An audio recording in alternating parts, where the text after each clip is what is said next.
Hello po, ako si Jason, operator ng DTF machine dito sa General Mall. Ang machine dito ay ginagamit ng 6 na araw na may total na 47 meters. Cupping area na 80% good condition. Ito naman yung ating printer head.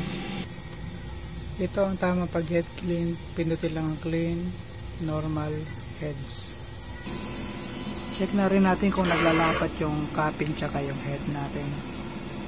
Nasa gitna naman.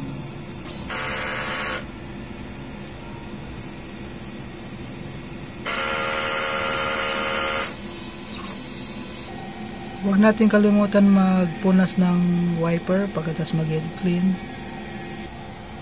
Ito naman ang result na nozzle check o white goods. Waste tank dinispose kahapon. ABR naman 220 volts. Ito naman yung aming ground wire. Ink level namin ay tama lang. Ito naman yung consumable natin ng mga in-use. Yan. Unused powder. Unused ink, cleaning solution. Ito naman yung mga ating film.